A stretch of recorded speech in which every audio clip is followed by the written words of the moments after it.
जय हिंद दोस्तों। Spirit of imbibe की पेशकश राग दरबारी उपन्यास सीरीज में आप सभी का बहुत स्वागत है।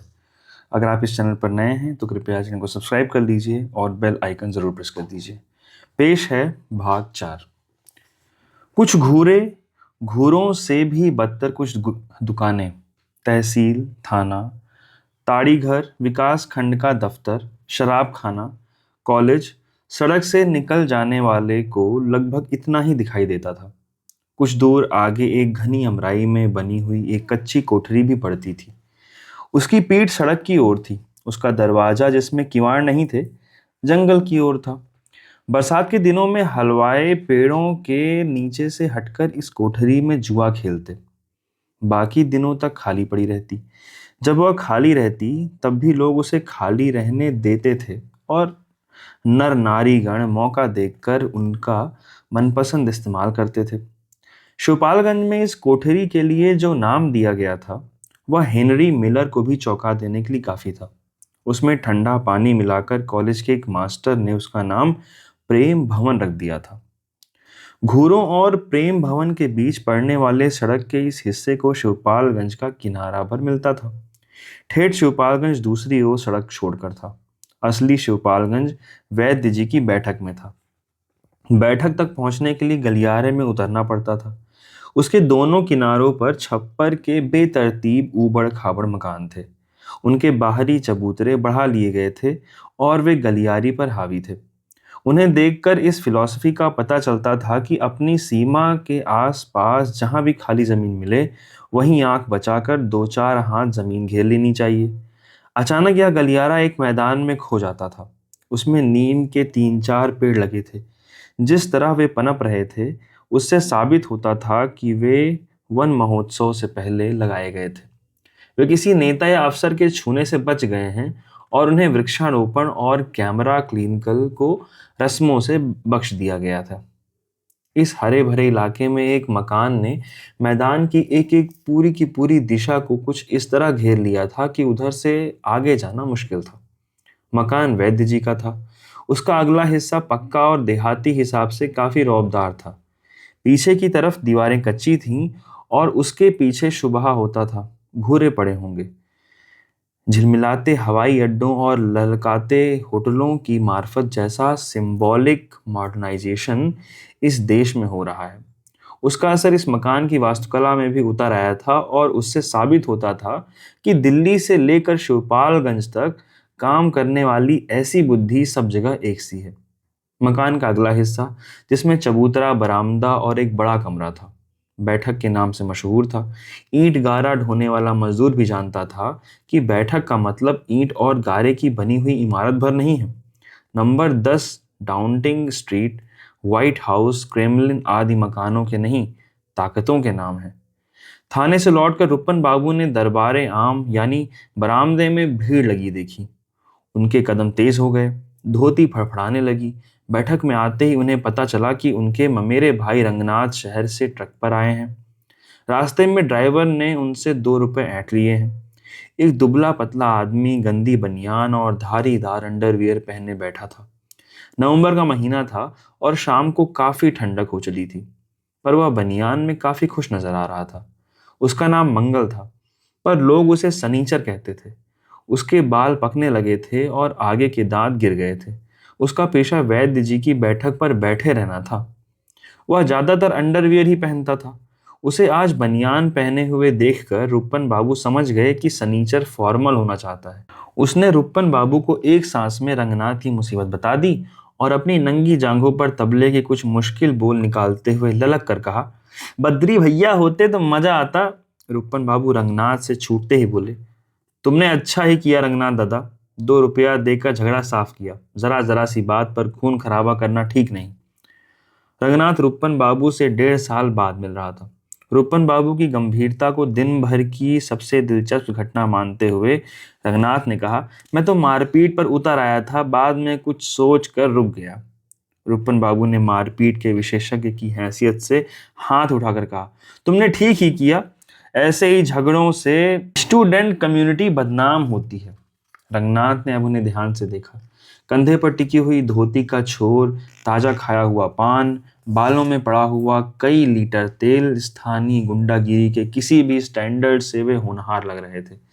रंगनाथ ने बात बदलने की कोशिश की, पूछा, बद्री दादा कहाँ हैं? दिखे नहीं। सनीचर ने अपने अंडरवियर को झाड़ना शुरू किया, जैसे कुछ चींटियों को बेदखल करना चाहता हो। साथ ही भौहें सिकोड़कर बोला, मुझे भी बद्री भैया याद आ रहे हैं, वे होते तो अब तक। बद्री दादा कहें कहाँ? रंगनाथ ने उधर ध्यान न देकर रूपन बाबू से पूछा। रूपन बाबू बेरुखी से बोले, सनीचर बता तो रहा है, मुझसे पूछ कर तो गए नहीं, कहीं गए हैं, बाहर गए होंगे, आ जाएंगे कल परसों, अतरसों तक तो आ ही जाएंगे। उनकी बात से पता चलना मुश्किल था कि बद्री उनके सगे भाई हैं या उनके साथ एक ही घर में रहते हैं। रंगनाथ ने जोर से सांस खींची। सनीचर ने फर्श पर बैठे बैठे अपनी टांगें फैला दी। जिस्म के जिस हिस्से से बाईं टांग निकलती है वहां उसने खाल का एक टुकड़ा चुटकी में दबा लिया। दबाते ही उसकी आंखें मुंद गईं और चेहरे पर तृप्ति और संतोष का प्रकाश फैल गया। धीरे धीरे चुटकी मसलते हुए उसने भेड़िए की तरह मुंह फैलाकर जमाई ली। फिर ऊँगती हुई आवाज में कहा, रंगनाथ भैया शहर से आए हैं, उन्हें मैं कुछ नहीं कह सकता, पर कोई किसी गजहा से 2 रुपए दे तो क्या, 2 कौड़ी भी ऐंठ ले तो जाने। गजहा शब्द रंगनाथ के लिए नया नहीं था। यह एक तकनीकी शब्द था जिसे शिवपालगंज के रहने वाले अपने लिए सम्मान सूचक पद की तरह इस्तेमाल करते थे। आसपास के गांवों में भी बहुत से शांति के पुजारी मौका पड़ने पर धीरे से कहते थे, तुम इसके मुंह ना लगो, तुम नहीं जानते यह साला गंजहा है। फर्श पर वहीं एक 14-15 साल का लड़का भी बैठा था। देखते ही लगता था वह शिक्षा प्रसार के चकमे में नहीं आया है। सनीचर की बात सुनकर उसने बड़े आत्मविश्वास से कहा, शरारती लड़के बड़े सीधे होते हैं, कोई मुझसे रुपया मांग कर देखता तो। कहकर उसने हाथ को एक दायरे के भीतर हवा में घुमाना शुरू कर दिया। लगा किसी लॉरी में एक लंबा हैंडल डालकर वह उसे बड़ी मेहनत से स्टार्ट करने जा रहा है। लोग हंसने लगे, पर रूपन बाबू गंभीर बने रहे। उन्होंने रंगनाथ से पूछा, तो तुमने ड्राइवर को रुपए अपनी मर्जी से दिए थे या उसने धमका कर छीन लिए थे? रंगनाथ ने यह सवाल अनसुना कर दिया और इसके जवाब में एक दूसरा सवाल किया, अब तुम किस दर्जे में पढ़ते हो रूपन? उनकी शक्ल से लगा कि उन्हें यह सवाल पसंद नहीं है। वे बोले, 10th क्लास में हूँ। तुम कहोगे कि उसमें तो मैं 2 साल पहले भी था, पर मुझे तो शिवपालगंज में इस क्लास से बाहर निकलने का रास्ता ही नहीं सूझ पड़ता।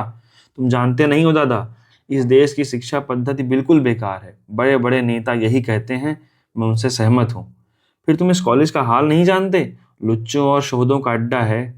मास्टर पढ़ाना लिखाना छोड़कर सिर्फ पॉलिटिक्स भिड़ाते हैं। दिन रात पिताजी की नाक में दम किए रहते हैं कि यह करो वह करो, तनख्वाह बढ़ाओ, हमारी गर्दन पर मालिश करो। यहाँ भला कोई इम्तिहान में पास हो सकता है? हैं कुछ बेशर्म लड़के भी हैं जो कभी कभी इम्तिहान पास कर लेते हैं, पर उससे। कमरे में अंदर वैद्य जी मरीजों को दवा दे रहे थे। अचानक वे वहीं से बोले, शांत रहो रुपन, इस कुव्यवस्था का अंत होने ही वाला है। जान पड़ा कि आकाशवाणी हो रही है। घबराओ नहीं वसुदेव, कंस का काल पैदा होने ही वाला है। रूपन बाबू शांत हो गए। रंगनाथ ने कमरे की ओर मुंह करके जोर से पूछा, मामा जी, आपका इस कॉलेज से क्या ताल्लुक है? ताल्लुक? कमरे में वैद्य जी की हंसी बड़ी जोर से गूंजी। तुम जानना चाहते हो कि मेरा इस कॉलेज से क्या संबंध है? रूपन, रंगनाथ की जिज्ञासा शांत करो। रूपन ने बड़े कारोबारी ढंग से कहा, पिताजी कॉलेज के मैनेजर हैं, मास्टरों का आना जाना इन्हीं के हाथ में है। रंगनाथ के चेहरे पर अपनी बात का असर पड़ते हुए उन्होंने फिर कहा, ऐसा मैनेजर पूरे मुल्क में ना मिलेगा। सीधे के लिए बिल्कुल सीधे हैं और हरामी के लिए खानदानी हरामी। रंगनाथ ने यह सूचना चुपचाप हजम कर ली और सिर्फ कुछ कहने की गरज से बोला, और कोऑपरेटिव यूनियन के क्या हाल हैं? मामा जी उसके भी तो कुछ थे। थे नहीं हैं, रुपन बाबू ने जरा तीखेपन से कहा। मैनेजिंग डायरेक्टर थे, हैं और रहेंगे। वैद्य जी थे, हैं और रहेंगे। अंग्रेजों के जमाने में वे अंग्रेजों के लिए श्रद्धा दिखाते थे। देसी हुकूमत के दिनों में वे देसी हाकिमों के लिए श्रद्धा दिखाने लगे। वे देश के पुराने सेवक थे। पिछले महायुद्ध के दिनों में जब देश को जापान से खतरा पैदा हो गया था, उन्होंने सुदूर पूर्व में लड़ने के लिए बहुत से सिपाही भर्ती कराए। अब जरूरत पड़ने पर रातों रात वे अपने राजनीतिक गुट में सैकड़ों सदस्य भर्ती करा देते थे। पहले भी वे जनता के सेवा जज की इजलास में जूरी और असेसर बनकर दीवानी के मुकदमों में जायदादों के सुपुर्दगार होकर और गांव के जमींदारों में लंबरदार के रूप में करते थे। अब वे कोऑपरेटिव यूनियन के मैनेजिंग डायरेक्टर और कॉलेज के मैनेजर थे। वास्तव में वे इन पदों पर काम नहीं करना चाहते थे क्योंकि उन्हें पदों का लालच न था, पर इस क्षेत्र में जिम्मेदारी के इन कामों को निभाने वाला कोई आदमी ही न था। और वहाँ जितने नवयुवक थे वे पूरे देश के नवयुवकों की तरह निकम्मे थे। इसलिए उन्हें बुढ़ापे में इन पदों को संभालना पड़ता था। बुढ़ापा वैद्य जी के लिए इस शब्द का इस्तेमाल तो सिर्फ अरिथमेटिक की मजबूरी के कारण करना पड़ा, क्योंकि गिनती में उनकी उम्र 62 साल हो गई थी। पर राजधानियों में रहकर देश सेवा करने वाले सैकड़ों महापुरुषों की तरह वे भी उम्र के बावजूद बूढ़े नहीं हुए थे। और उन्हीं महापुरुषों की तरह वैद्य जी की यह प्रतिज्ञा थी कि हम बूढ़े तभी होंगे जबकि मर जाएंगे, और जब तक लोग हमें यकीन न दिला देंगे कि तुम मर गए हो, तब तक अपने को जीवित है समझेंगे और देश सेवा करते रहेंगे। हर बड़े राजनीतिज्ञ की तरह वे राजनीति से नफरत करते थे और राजनीतिज्ञों का मजाक उड़ाते थे। गांधी की तरह अपनी राजनीतिक पार्टी में उन्होंने कोई पद नहीं लिया था, क्योंकि वे वहां नए खून को प्रोत्साहित करना चाहते थे। पर कोऑपरेटिव और कॉलेज के मामलों में लोगों ने उन्हें मजबूर कर दिया था और उन्होंने मजबूर होना स्वीकार कर लिया था। वैद्य जी का एक पेशा वैद्यक का भी था। वैद्यक में उन्हें दो नुस्खे खास तौर से आते थे: गरीबों का मुफ्त इलाज और फायदा ना हो तो दाम वापस। इन नुस्खों से दूसरों को जो आराम मिला वो तो दूसरी बात, खुद वैद्य जी को भी आराम की कमी नहीं थी। उन्होंने रोगों के दो वर्ग बना रखे थे: प्रकट रोग और गुप्त रोग। वे प्रकट रोगों की प्रकट रूप से और गुप्त रोगों की गुप्त रूप से चिकित्सा करते थे। रोगों के मामले में उनकी यह एक थ्योरी थी कि सभी रोग ब्रह्मचर्य के नाश से पैदा होते हैं। कॉलेज में लड़कों का तेजहीन मरियल चेहरा देखकर वे प्रायः इस थ्योरी की बात करने लगते थे। अगर कोई कह देता कि लड़कों की तंदुरुस्ती गरीबी और अच्छी खुराक न मिलने से बिगड़ती है, तो वे कहते थे कि वह घुमाकर ब्रह्मचर्य के महत्व को अस्वीकार कर रहा है। और चूंकि ब्रह्मचर्य को न मानने वाला बच्चलन होता है, इसलिए गरीबी और खुराक की कमी की बात करने वाला भी बच्चलन है। ब्रह्मचर्य के नाश का क्या नतीजा होता है, इस विषय पर वे बड़ा खौफनाक भाषण देते थे। सुकरात ने शायद उन्हें या किसी दूसरे को बताया था कि जिंदगी में 3 बार के बाद चौथी बार ब्रह्मचर्य का नाश करना हो तो पहले अपनी कब्र खोद लेनी चाहिए। इस इंटरव्यू का हाल वे इतने सचित्र ढंग से पेश करते थे कि लगता था ब्रह्मचर्य पर सुकरात उनके आज भी अवैतनिक सलाहकार हैं।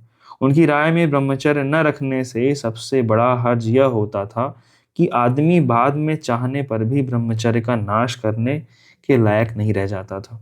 संक्षेप में उनकी राय थी कि ब्रह्मचर्य का नाश कर सकने के लिए ब्रह्मचर्य का नाश न होने देना चाहिए।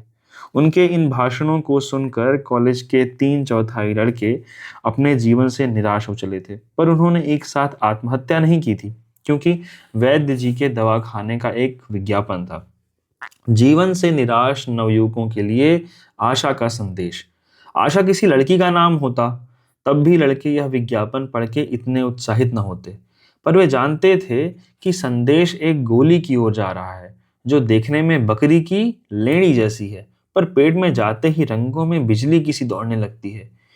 एक दिन उन्होंने रंगनाथ को भी ब्रह्मचर्य के लाभ समझाए। उन्होंने एक अजीब सा शरीर विज्ञान बताया, जिसके हिसाब से कई मन खाने से कुछ छटाक रस बनता है, रस से रक्त, रक्त से कुछ और इस तरह आखिर में वीर्य की बूंद बनती है।